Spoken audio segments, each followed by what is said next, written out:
Are you in the spiritual closet? What does that even mean? There is a tremendous reawakening in our world and as human beings. Always a joy to welcome you.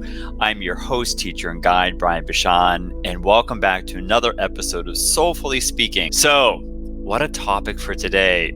Are you in the spiritual closet? For someone like myself who was actually in the closet, came out of the closet as an openly gay man many, many years ago, we hide in the different closets of life, especially when it comes to what does it mean to be spiritual, intuitive beings. And for many people, the word spiritual might be something, it has to do with religion, which it doesn't. Or maybe they think it's like, now I have to go walk barefoot, let my hair grow long and gray, wear Birkenstocks, and have incense going around my house. No, that's not what it means. If that's what aligns and resonates for you, great. But being spiritual and who you are is a sense of allowing the essence of your heart, your soul, your life to be more alive. And there are times more than ever that we can hide in a spiritual closet. And I certainly know that had been a case for me. For those of you that know my story, I was a priest for 8 years. And when I left the priesthood and then moved to New York City and began a whole new life as an executive,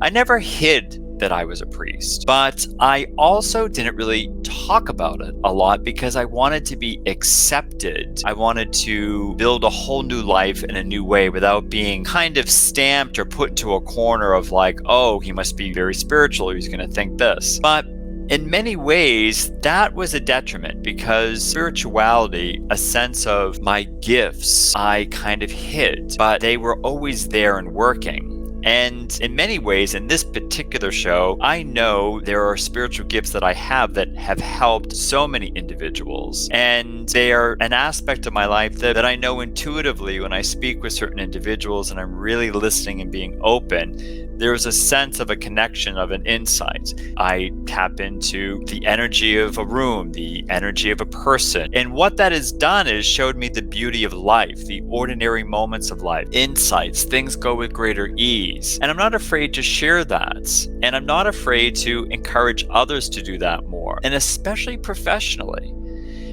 I've shared this story before. I want to share it again. When I was a young executive after leaving the priesthood in New York City in 2008, the economy collapsed. It was a horrific, scary time. All of my accounts were drying up. I was a director at the American Cancer Society. All of the money that they were going to give were drying up.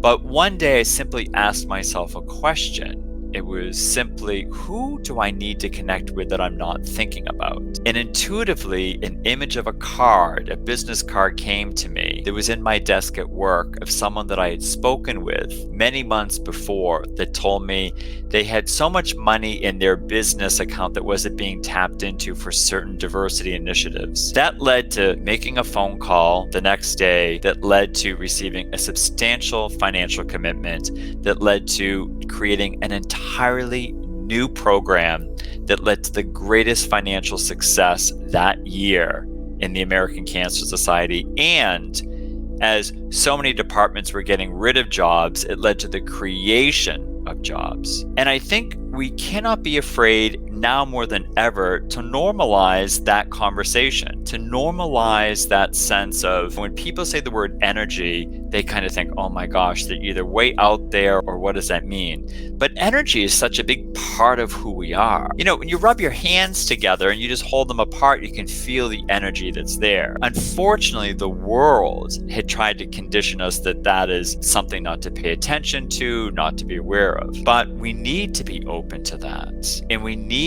to realize that is just as important as strat plans and looking at all the things that are so crucial in our life. If you're someone that's like, wow, I do feel that I have these intuitive insights, or when someone speaks to me, I feel I get these feelings or an image of something that can help them, then you need to be able to share that with the person. And take the right step to say, as I'm listening to you, I'm getting a sense of this. Because when you do that, it normalizes the spirituality, the intuitive sense of who you are, And other people will be drawn into that and feel that and connect more deeply with themselves. This isn't about becoming some guru that everyone runs to and oh, please give me your insight. It's simply about sharing the power of who you are and not being afraid to share that, wow, I'm feeling this.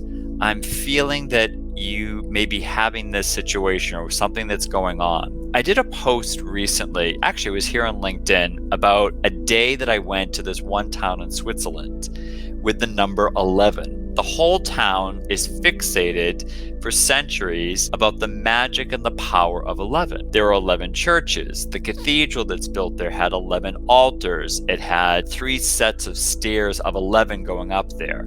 There are all these major wars that took place for 11 years. The cathedral took 11 years to build. 11, 11. 11 is a huge number for me.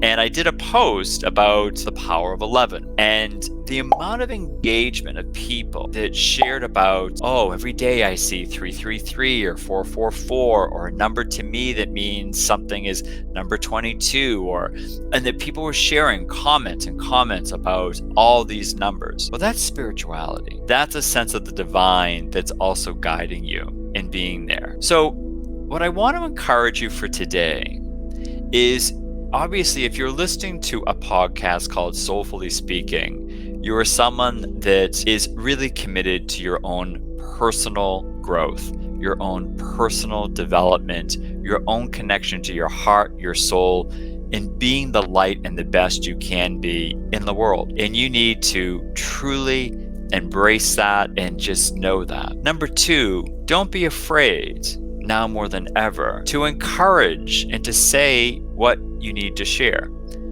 For example, like I said earlier, if you kind of have a thought or if someone is saying something, you kind of get a feeling about something that might be helpful. Sometimes it'll be an image that will come to my mind. It will be a feeling. It will be a thought, a word. I don't know if this is going to resonate for you, but I kind of just had this thought about a palm tree that just came to my mind. Does that resonate for you for any reason for what we're talking about? I can guarantee you the person's probably going to say, oh my gosh, yes, that's always meant a lot to me, da da da. That normalizes the spirituality. It helps others. Because when you do that, it is a way for the person to then own that sense of spirituality within themselves. But it also is a way for others to come seek the wisdom that you have. And it's a very powerful way to normalize that and not be afraid. And if someone asks you someday, wow, your schedule, you always seem to flow through things, or things are going so well, what's your secret?